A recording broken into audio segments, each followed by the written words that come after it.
Hello, this is Johnny Ussery and my business partner and son Jeff with your July market update.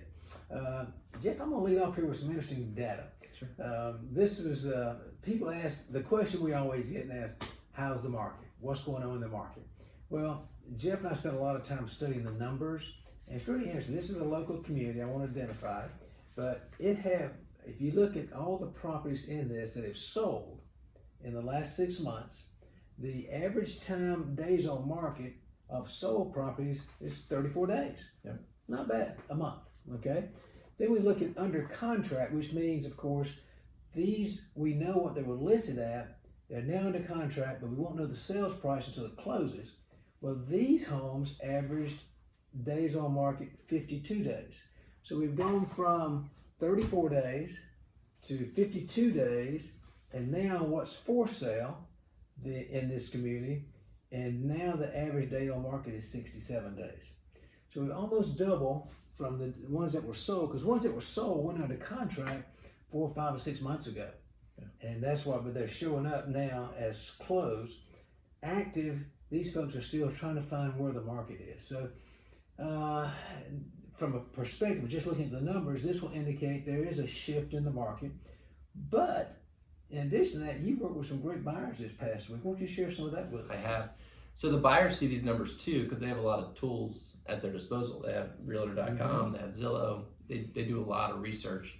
So as the guy I was working with last week, great couple. They're going to retire here, we hope, if we can find them the right property. But they've been looking for months.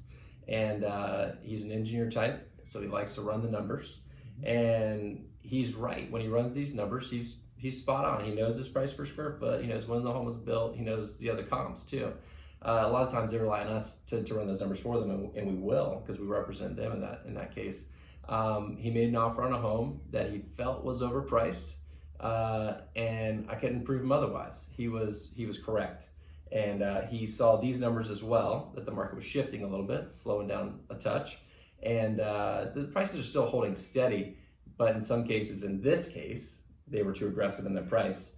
He made a decent offer, but we weren't able to put it together. But he'll still be a buyer, and we have other buyers too. But if the homes are priced correctly, they still sell. Exactly. If we're too aggressive, they'll stay in the market a little bit longer. Exactly. And to that point, there's another situation. You got an associate of ours, and share that story. I thought that was interesting. Yeah, one of the local communities, this guy had a great listing, had no showings for 2 weeks, talked to his seller, they lowered the price, and immediately had 6 showings and 2 offers. So it just shows that if the market, if it's priced to the market, then it will sell. You know, it's not rocket science, folks. But it's really important in a market like this that's very dynamic, it's changing, to have someone representing you to help you if you're buying a home or if you're selling a home, have someone to represent you. So let us know if we can be of help in any way. It's some exciting times out there now. It is changing, but when you have folks in the market that are experienced and understand how to deal with those changes, there's a lot of opportunities out there right now. Yeah. So anyway, thank you for listening. If we can be of help, you can contact Jeff or myself at theusserygroup.com, and we'll be happy to be of assistance. Look forward to hearing from you.